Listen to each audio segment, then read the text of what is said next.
सभी साथियों नमस्कार। आप सब लोगों का आपके अपने YouTube चैनल पर स्वागत है। साथियों FFA GT के एग्ज़ाम चल रहे हैं और FFA GT के एग्ज़ाम में मैथ पोर्शन में मेंसुरेशन से 2 से 3 क्वेश्चन आ रहे हैं, ठीक है ना। तो आज के इस वीडियो में हम लोग जो है मेंसुरेशन को डिस्कस करेंगे, ठीक है ना, 2D एंड 3D को, ठीक है। जो अच्छे लेवल के सवाल हो सकते हैं उन सवालों को जो है इस वीडियो के अंतर्गत डिस्कस करेंगे। और जिमी भाई बहनों का नेक्स्ट डे में एग्ज़ाम है, तो आप लोग इस वीडियो को ज़रूर देख के दे आइएगा। ये वीडियो आप लोगों के लिए काफ़ी हेल्पफुल होगा, ठीक है। तो आइए स्टार्ट करते हैं और देखते हैं। पहला क्वेश्चन आपके स्क्रीन पर दिख रहा है, ठीक है। तो पहला क्वेश्चन क्या है, बहुत आसान क्वेश्चन है कि 60 मीटर इंटू 30 मीटर की माप की किसी आयताकार मैदान के कोने से बंधी 16 मीटर लंबी रस्सी के दूसरे छोर से एक गधे को बांध दिया जाता है, ठीक है। तो पूछ रहा है कि गधा इस मैदान के लगभग वर्ग मीटर को, मतलब कि गधा जो है कितने वर्ग मीटर एरिया को जो है चर लेगा, ये पूछा गया है, ठीक है। अच्छा सवाल है, आइए देखते हैं।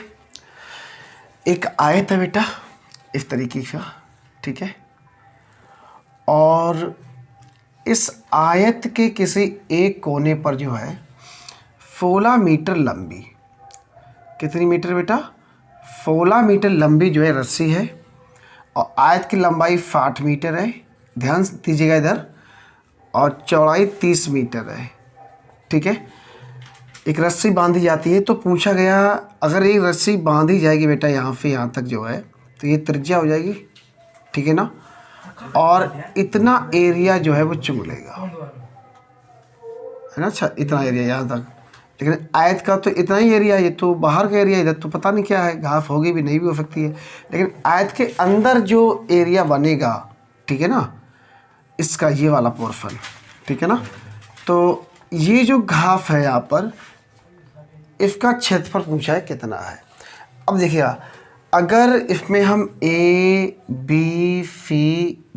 डाल दें, प्रत्येक कोण 90 डिग्री का है, यानी कि कोण जो ए है वो कितने डिग्री का है, 90 डिग्री का है।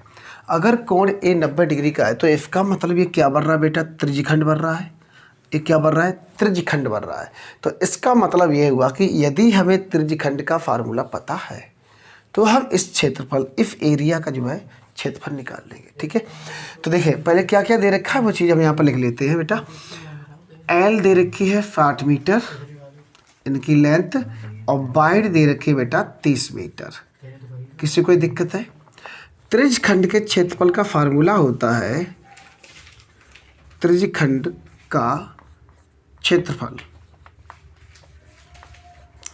इसका फार्मूला होता है बेटा पाई आर स्क्वायर थीटा बटे 360 डिग्री, ये फार्मूला होता है, ठीक है ना। Pi r square theta into upon जो है 360 डिग्री। सभी लोग इसको एकदम रट्टा मान लीजिएगा फार्मूले को, क्योंकि मेंसुरेशन में यदि आपको फार्मूले पता है तो मेंसुरेशन थोड़ा आसान हो जाता है। इसके बाद जो यहाँ पर देखिएगा बेटा, पाई का मान 22/7 होता है, ठीक है। आर का मान कितना है, तो आर का मान गिवन दे रखा है 16 मीटर फी, तो 16 × 16, ठीक है। और जो थीटा कोण है वो कितना बेटा है, 90 है, बटे 360। देखो 0 से 0 कैंसिल, 9 एकम 9, 9 चौकू 36 और 4 चौकू 16। तो यहाँ से हमें मिलेगा 22/7 मल्टीप्लाई 64, ठीक है। 7 × 21, 7 × 21, यहाँ से बच जाएगा बेटा 1, ठीक है, दशमलव लग जाएगा, 0 बढ़ जाएगा, 10 हो जाएगा, 7 एकम 7, फिर जो है 3 बचेंगे 30 और 5 चौको 28, ठीक है। तो 3.14 का मल्टीप्लाई यदि आप 64 में करेंगे तो हमें यहाँ पे प्राप्त होगा 201.14, ठीक है ना। इतना एरिया जो है ये निकल के आएगा। सभी लोग समझ में आ गया। देखिए हमने क्या किया, एक आयत बना लिया, ठीक है। किसी एक जो 16 मीटर रस्सी है वही त्रिज्या होगी आपकी जो है, ठीक है। तो चाहे इस कोने से आप बना दो बेटा, चाहे इस कोने से रस्सी डाल दो, चाहे इस कोने से, किसी भी एक कोने का निकाल लो, तो जो एरिया ये वाला होगा ये क्या बनेगा, त्रिज्यखंड बनेगा। तो त्रिज्यखंड का हमें क्षेत्रफल निकालना था, तो त्रिज्यखंड के क्षेत्रफल का फार्मूला होता है पाई आर स्क्वायर थीटा बटे 360 वैल्यू रख दो, सॉल्व कर लो, सीधे आंसर निकल के आ जाएगा। ठीक है, सभी लोग क्लियर है? उम्मीद करते हैं आप लोगों को ये प्रश्न बहुत अच्छे से समझ में आया होगा। ठीक है, हम लोग बढ़ते हैं नेक्स्ट प्रश्न की तरफ। जो है नेक्स्ट प्रश्न क्या है, अगला जो प्रश्न ये है कि 3 घन जिनके किनारे क्रम से 3 मीटर, 4 सेंटीमीटर, 5 सेंटीमीटर पिघलाकर जो है एक अकेला घन बना दिया जाता है। ठीक है, और जो नया घन बनता है उसके पृष्ठ का क्षेत्रफल बताना है कितना है। बढ़िया सवाल है, आइए देखते हैं।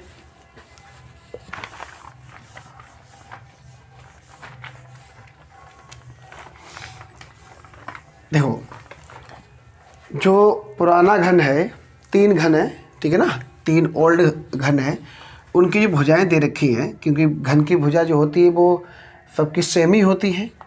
तो जो पहले वाले घन की भुजा है A1 बराबर जो है वो दे रखा है 3, 4, 5, मतलब कि 3 सेंटीमीटर।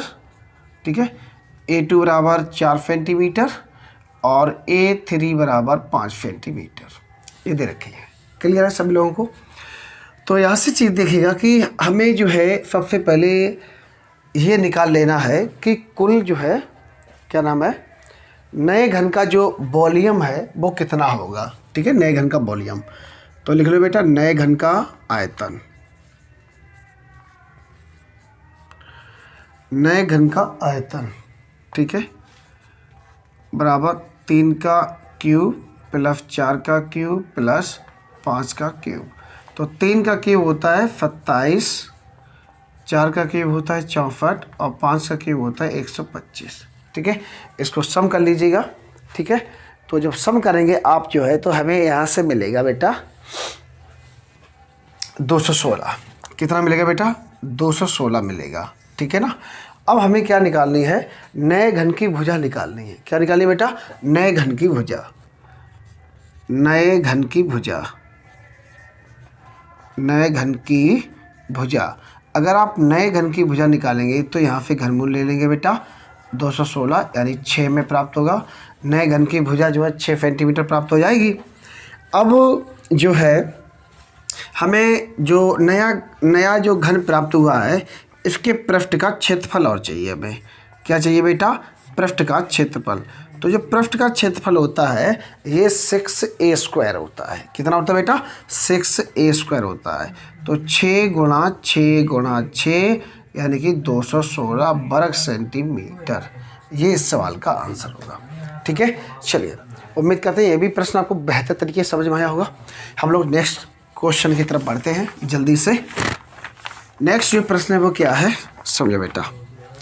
अगला जो प्रश्न है वो ये है कि एक वर्ग का परिमाप, ठीक है ना, एक वर्ग है उसका जो परिमाप है, एक वर्ग का परिमाप जो है वो कितना है? एक वर्ग का परिमाप 44 सेंटीमीटर है। ठीक है ना, और एक आयत का परिमाप जो है इस वर्ग के परिमाप के बराबर है। ठीक है, तो सामने आपके स्क्रीन पर क्वेश्चन दिख रहा है, आप देखिएगा, पढ़िएगा। आयत की लंबाई वर्ग की भुजा से जो है 5 सेंटीमीटर ज़्यादा है। वर्ग और आयत के क्षेत्रफल का योगफल पूछा कितना है। ये सवाल ओरल हो जाएगा, कुछ भी नहीं इस सवाल में। देखिए, वर्ग का जो परिमाप होता है वो 4a होता है, यानी कि भुजा हमें यहाँ से 11 मिल जाएगी। ठीक है ना, इसके बाद आयत का परिमाप जो होता है वो 2l+b होता है। ठीक है ना, 2l+b बराबर अगर 44 है तो l+b बराबर कितना हो जाएगा? 22 हो जाएगा, उसका आधा हो जाएगा। जो वर्ग की भुजा है वो आयत की भुजा से 5 कम है, या आयत की भुजा जो है वो वर्ग की भुजा से 5 अधिक है, ऐसे कह लो। ठीक है, इसका मतलब अगर वर्ग की भुजा 11 है तो आयत की भुजा कितनी हो जाएगी? 16 हो जाएगी। ठीक है ना, तो जो वर्ग का एरिया निकल के आएगा वो कितना निकल के आएगा? देखो यहाँ से वर्ग की जो लंबाई है वो कितनी निकल के आ गई है? 11, और नहीं 11 नहीं बल्कि 16 निकल के आएगी जो है। ठीक है ना, क्योंकि 5 सेंटीमीटर अधिक है ना, तो वर्ग की जो भुजा निकल के आएगी बेटा वो तो 11 है ही, लेकिन 5 सेंटीमीटर आयत की ज़्यादा लंबाई है, तो आयत की जो लंबाई होगी वो 16 सेंटीमीटर हो जाएगी, और बरक की भुजा जो होगी वो 11 सेंटीमीटर होगी, ठीक है ना। अब यहाँ पे L प्लस बी, आयत की हम बात कर रहे हैं, L प्लस बी में हमें L मिल गई 16 और L प्लस बी बराबर कितना है 22 है। तो 22 में से हम 16 को घटाएंगे तो हमें कितना प्राप्त होगा, यहाँ से 6 प्राप्त हो जाएगा, ठीक है ना। तो जो आयत का क्षेत्रफल निकल के आएगा वो आ जाएगा 96 वर्ग सेंटीमीटर, और जो बरक का क्षेत्रफल निकल के आएगा वो 11 ग्यारहम 121 यानी कि 121 वर्ग सेंटीमीटर निकल के आ जाएगा। 121 और 96 को जब आप ऐड करेंगे, क्योंकि हमें बरक का क्षेत्रफल और आयत के क्षेत्रफल का सम बताना है, तो जो 121 और 96 को ऐड करेंगे तो 217 हमें प्राप्त होगा। यानी इस सवाल का जो आंसर होगा वो 217 हो जाएगा, ठीक है ना। उम्मीद करते हैं आप लोगों को जो ओरल हमने बताने का प्रोसेस किया वो आपको समझ में आया होगा। इसी चीज़ को हम आपको व्हाइट बोर्ड पे लिख के बता दे रहे हैं क्या पूरा माजरा है, ठीक है। कह रहा कि एक बरग का जो परिमाप है, देखो बेटा एक बरग है, ठीक है, ऐसे लिख दे रहे हैं यहाँ पर, समझो पहले, ये एक बरग है, ठीक है ना। इसका जो परिमाप है वो 44 सेंटीमीटर है, यानी कि 4a बराबर 44 सेंटीमीटर। तो a बराबर कितना आ जाएगा बेटा 11 सेंटीमीटर, यानी जो भुजा उसकी आ गई वो 11 सेंटीमीटर आ गई। इसी के बराबर में एक आयत है, जितना इसका परिमाप है उतना ही इसका परिमाप है, लेकिन इसका जो परिमाप होता है बेटा वो 2l प्लस b होता है। यानी आयत का जो परिमाप होता है, आयत का जो परिमाप होता है वो कितना होता है बेटा 2l प्लस बी होता है, बराबर कितना हो जाएगा 44। 2 से इसको कट करोगे तो l प्लस बी बराबर जो निकल के आएगा वो 22 निकल के आएगा, ठीक है। क्लियर सब लोगों को। इसमें इसके बाद ये कह रहा है कि जो आयत की लंबाई है ना वो बरक की भुजा से 5 सेंटीमीटर मैक्सिमम है, यानी अधिक है। तो इसका मतलब ये हुआ कि 5 अगर इसमें हम ऐड कर देंगे तो ये 16 हो जाएगा, ठीक है। यानी आयत की जो लंबाई है वो निकल के आ गई 16 सेंटीमीटर। हमें इसकी जो है चौड़ाई और चाहिए होगी, तो क्यों ना हम अगर 22 में से 16 घटा देंगे तो चौड़ाई निकल के आ जाएगी। तो कितना बेटा आएगा 6 आएगा, ठीक है ना। अब इसका एरिया और इसका एरिया का क्या पूछा है, सम पूछा है बेटा। तो देखो बेटा इसकी भुजा कितनी है 11 सेंटीमीटर है, तो बरक का अगर क्षेत्रफल हम निकालेंगे बेटा, बरक का क्षेत्रफल निकालेंगे तो 11 का स्क्वायर करेंगे, क्योंकि बरक का क्षेत्रफल भुजा स्क्वायर होता है, ठीक है ना। तो 121 निकल के आ जाएगा यहाँ पे। और यदि हम इसका एरिया निकालेंगे बेटा, इसका एरिया निकालेंगे आयत का, तो 16 छक्का कितना हो जाएगा 96 हो जाएगा, क्यों L इंटू बी होता है। 121 और 96 को ऐड करेंगे तो 217 निकल के आएगा, और ये 217 इस सवाल का करेक्ट आंसर होगा। उम्मीद करते हैं आप लोगों को इस सवाल समझ आया होगा अच्छे से। इसके बाद हम लोग जो है नेक्स्ट सवाल देखते हैं। नेक्स्ट सवाल क्या है आपके स्क्रीन के आ रहा है बेटा। नेक्स्ट सवाल ये है, बहुत बढ़िया सवाल है, बहुत ही सुंदर सवाल है कि लोहे के जो है 3 ठोस घन हैं, ठीक है ना, जिनकी भुजाएं 4 सेंटीमीटर 5 सेंटीमीटर और 6 सेंटीमीटर हैं। एक साथ पिघलाकर एक नए घन में जो है ढाल दिए जाते हैं, ठीक है ना। इसके बाद इस प्रक्रिया में जो है 62 सेंटीमीटर जो लोहा है वो प्रबंधन के कारण खराब हो जाता है, ठीक है ना। अब पूछा है कि नए बने घन का जो है पृष्ठ क्षेत्रफल कितना है। तो देखो बेटा ये भी सवाल बढ़िया है और इसको हम लोग समझते हैं अच्छे मेथड से। तो देखो सबसे पहले यहाँ पर हम एक चीज़ निकालेंगे बेटा कि जो लोहे के 3 छोटे छोटे घन हैं, ठीक है, इनमें कुल कितनी धातु लगी है। तो जो पहला वाला घन है उसकी भुजा है 4 सेंटीमीटर में ख्याल से, हाँ 4 सेंटीमीटर है, और दूसरे वाले घन की भुजा 5 सेंटीमीटर है, और तीसरे वाले घन की भुजा है 6 सेंटीमीटर। तो अगर कुल धातु हम निकालेंगे तो इनका घन करना पड़ेगा हमें। तो 4 का घन होता है 64, 5 का घन होता है 125 और 6 का घन होता है 216। जब आप इसको पूरे को सम करोगे तो मेरे ख्याल से 504 के करीब आएगा, ठीक है। इसमें से 62 सेंटीमीटर जो है प्रबंधन के कारण जो लोहा है वो ख़राब हो गया है। अगर 504 में से आप 62 को माइनस करेंगे तो 343 निकल के आएगा, ठीक है। 3 4 3 जो है, अब यहाँ से हमें नए घन की भुजा निकालनी है। तो जब हम नए घन की भुजा निकालेंगे तो इसका हमें घनमूल लेना पड़ेगा, और 3 4 3 का जो घनमूल होता है वो 7 होता है। ठीक है, हमें यहाँ पे जो है भुजा मिल गई 7 सेंटीमीटर। अब हमें जो नया घन हमने बनाया है 3 घनों को मिला करके, उसका हमें वक्रपृष्ठ चाहिए होगा। तो जो नए घन का वक्रपृष्ठ होता है वो 6a² होता है। अगर 6 में हम 4 9 का मल्टीप्लाई करेंगे यानी 5 बन जाएगा, ठीक है ना। तो ये करीब आएगा तुम्हारा जो है 294 करीब 294 वर्ग सेंटीमीटर ही इस सवाल का करेक्ट आंसर है। ठीक है, चलिए आइए देखते हैं।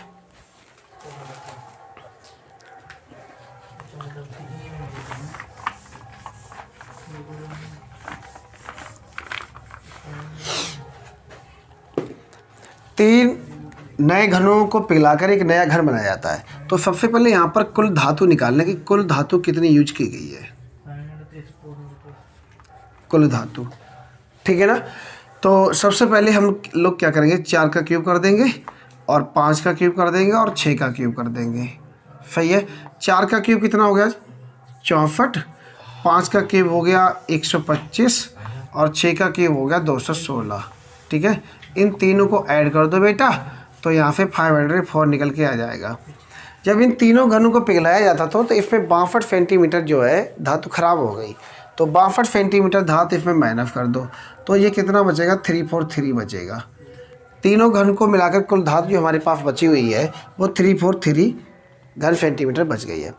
अब इसी धातु से एक नया घन बनाया गया है, तो अगर इस धातु से हम जो है नया घन बनाएंगे तो फिर भुजा कितनी होगी, तो सबसे पहले हमें भुजा निकालनी पड़ेगी। तो जो नया घन है, नए घन की भुजा, अगर हम नए घन की भुजा निकालेंगे बेटा तो ये होता है बेटा, इसका घनमूल ले लो, क्योंकि अगर हम घनमूल लेंगे बेटा तो कितना आ जाएगा 7 आ जाएगा। अब हमें नए जो घन बना हुआ है इसका वक्रपृष्ठ चाहिए होगा, वक्रपृष्ठ सॉरी, वक्रपृष्ठ जो होता है वो 6a² होता है, 6²। तो 6 गुणा 7 गुणा 7 यानी कि 6 गुणा अगर 49 करेंगे बेटा तो हमें यहाँ पे 294 वर्ग सेंटीमीटर ये देखने को मिलेगा। ठीक है, तो जो नया घन बना हुआ है इसका जो एरिया वक्रपृष्ठ जो निकल के आएगा वो 294 वर्ग सेंटीमीटर निकल के आएगा। ठीक है, उम्मीद करते हैं आप लोगों को ये प्रश्न जो है समझ में आए होंगे। आगे भी आप लोगों के लिए वीडियो अपलोड करते रहेंगे हम जो है। ठीक है, तो आप लोग नए वीडियो पाने के लिए जो है चैनल को सब्सक्राइब कर लीजिएगा। वीडियो पसंद आया तो आप लोग वीडियो को लाइक कर दीजिएगा और ज़्यादा से ज़्यादा अपने दोस्तों को इस वीडियो को शेयर कर दीजिएगा।